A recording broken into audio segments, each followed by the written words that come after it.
What's up, everyone? Marc Lobliner, CEO, MTS Nutrition, and Chief Marketing Officer, TigerFitness.com, along with a bunch of other stuff. Anyway, guys, what if I was to tell you that testosterone replacement therapy, or TRT, is not only beneficial to those who need it, again, to those who need it, but also might help you with heart health? What?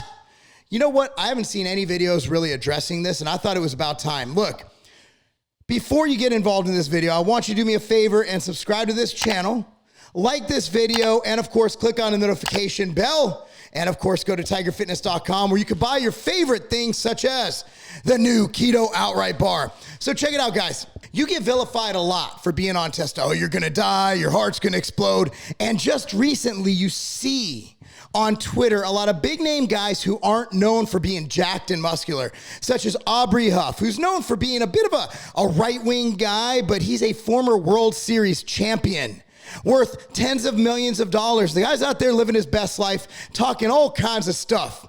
And this guy posted the other day, if you're not taking HGH and testosterone, you're missing out.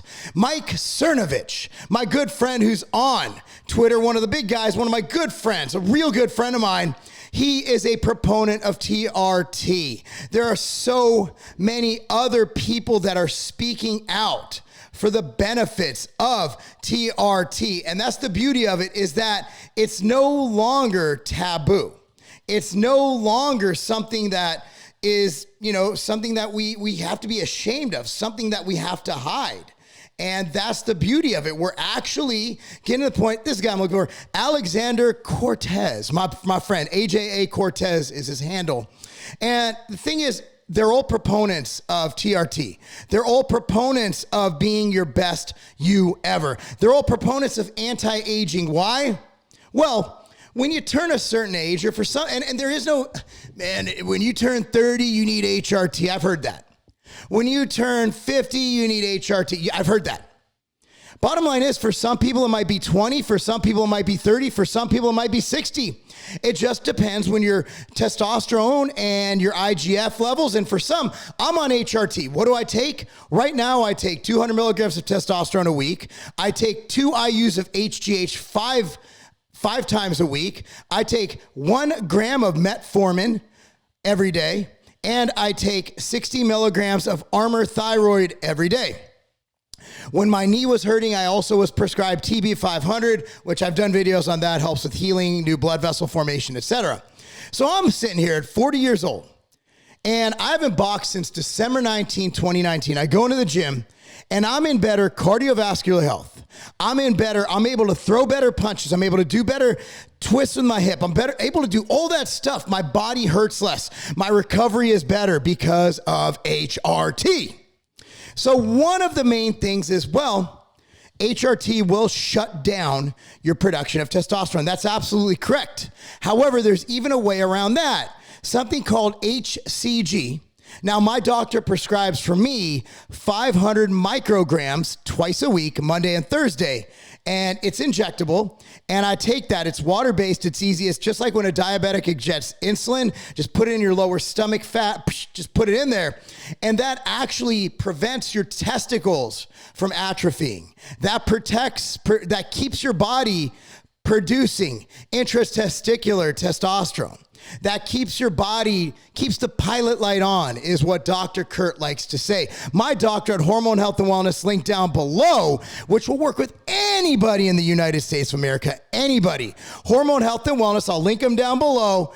Good friends of mine, family friends. I do not get paid by them at all, but they are friends, and I promote them because Dr. Kurt has not only saved my life, meaning my quality of life, but my wife, dude.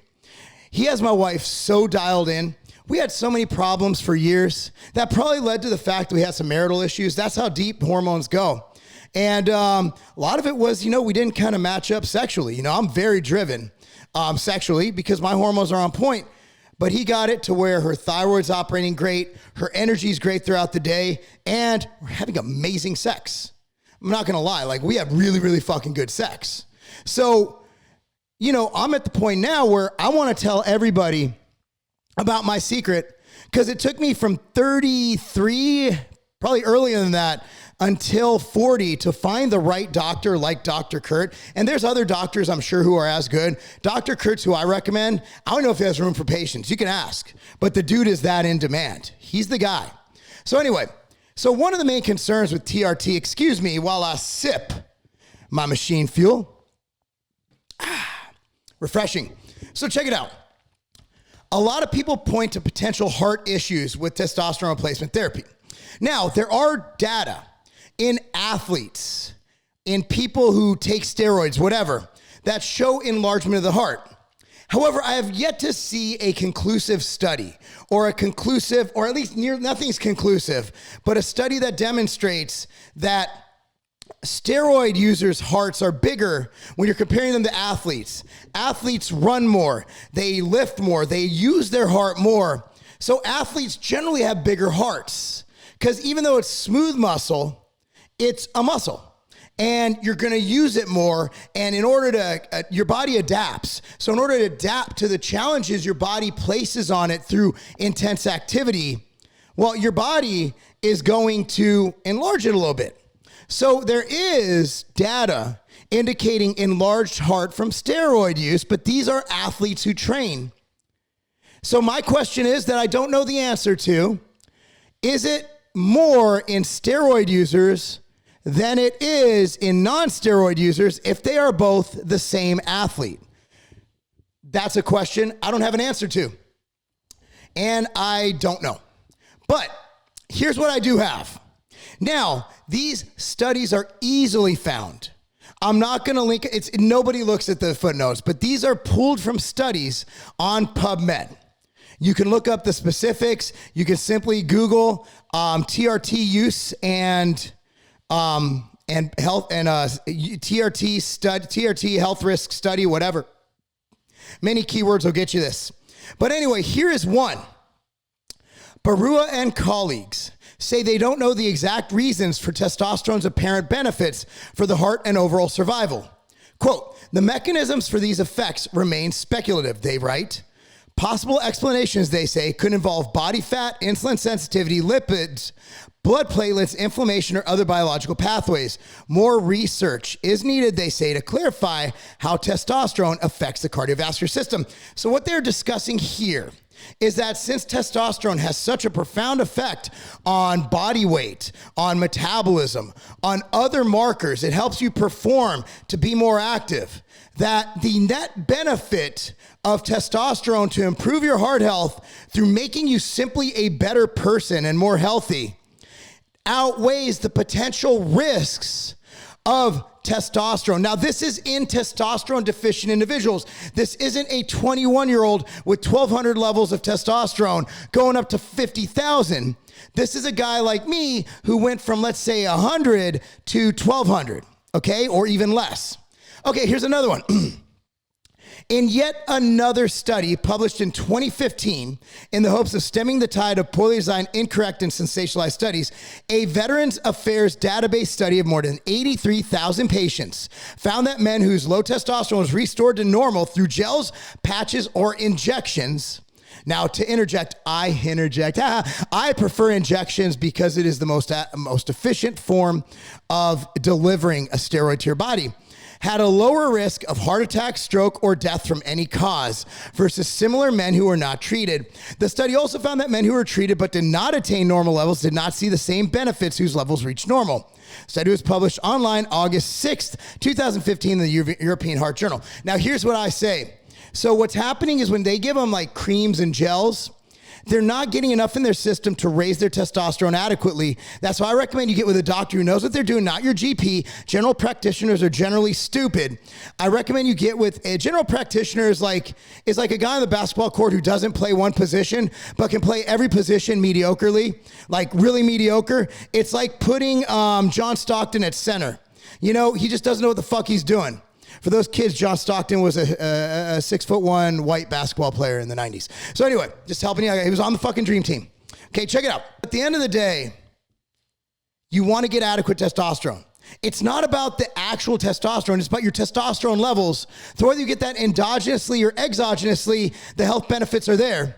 So what I'm saying is you need to have Normal to high normal testosterone levels, in my opinion, not a doctor. Check with your doctor first. Don't sue me. Okay?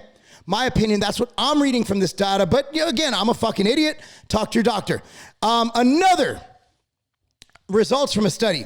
Data derived from RCT, random controlled trials, and observational studies clearly documented that TRT can improve erectile dysfunction and libido. Who doesn't want a hard boner? As well as other sexual activities in men with hypogonadism.